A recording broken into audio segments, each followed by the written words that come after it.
Welcome to our channel Uma the banking aspirant. ఇది వచ్చేసరికి ఎన్ఐఏసిఎల్ ఏవో ఎగ్జామ్ అండి. మనకి ఇది వచ్చేసరికి మనకి జూలై ఆగస్ట్ ఆ టైంలో జరిగింది. సో నా స్కోర్ కార్డ్ అనేది నేను క్లియర్గా చూపిస్తాను.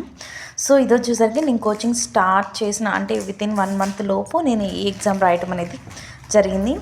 సో ఇక్కడ క్లియర్గా చూస్తాను. నాకు ఇంగ్లీష్ వచ్చేసరికి 18.75, రీజనింగ్ 28.5 అండ్ క్వాంటిటేటివ్ యాప్టిట్యూడ్ వచ్చేసరికి 22.75 అండి. ఓవరాల్గా 100కి స్కోరు.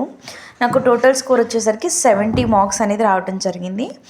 సో మీ అందరికీ తెలుసు నేను జనరల్ కేటగిరీ అన్రిజర్వ్డ్ కేటగిరీ కాబట్టి సో సెక్షన్ కట్ ఆఫ్స్ ఎలా ఇచ్చారు అనేది కూడా చూపిస్తాను. నేను అన్రిజర్వ్డ్ కేటగిరీ అండ్ జర్నలిస్ట్ పోస్ట్కి అప్లై చేశాను. 76.75 అనేది కట్ ఆఫ్ ఉండటం జరిగింది. సో నేనైతే కట్ ఆఫ్ రీచ్ అవ్వలేదు, నాకు వచ్చింది 70 మార్క్స్. ఓకే, నెక్స్ట్ వచ్చేసరికి సెక్షనల్ వైజ్ ఎలా ఇచ్చారని చూద్దాం. ఫస్ట్ వన్ వచ్చేసరికి ఎస్సీ ఎస్టీ ఓబీసీ పీడబ్ల్యూడి కింద ఈడబ్ల్యూఎస్ అన్రిజర్వ్డ్ అని ఉంది కదా. ఇక్కడ ఇంగ్లీష్ వచ్చేసరికి 16.75 ఇచ్చారు. హైయెస్ట్ ఎక్కువ కట్ ఆఫ్ అయితే ఉంది. నాకు 18.75 వచ్చాయి. రీజనింగ్ 7.50, నాకు 28.5 అలా రావడం జరిగింది. ఓకే, సో కొంచెం బెటర్ రీజనింగ్ బాగానే వచ్చాయి. అండ్ నెక్స్ట్ మన క్వాంట్ వచ్చేసరికి 22.75 వచ్చాయి. ఒకసారి సెక్షనల్ కూడా చూద్దాము. సెక్షనల్ క్వాంట్ వచ్చేసరికి మనకి 10.50 ఉంది.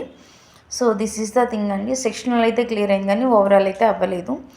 అండ్ నెక్స్ట్ కట్ ఆఫ్స్ కూడా వేరియేషన్ అనేది కేటగిరీ వైజ్ కూడా డిఫరెంట్గానే ఉంది. So this is the thing అండి. సో ఇయర్ కూడా ఈ నోటిఫికేషన్ వచ్చే ఛాన్సెస్ అయితే ఉన్నాయి. ఎవరైనా ఇయర్ ఈ ఎగ్జామ్ రాసే వాళ్ళు ఎవరైనా ఉంటే కట్ ఆఫ్స్ అనేది ఇలా ఉంటాయండి.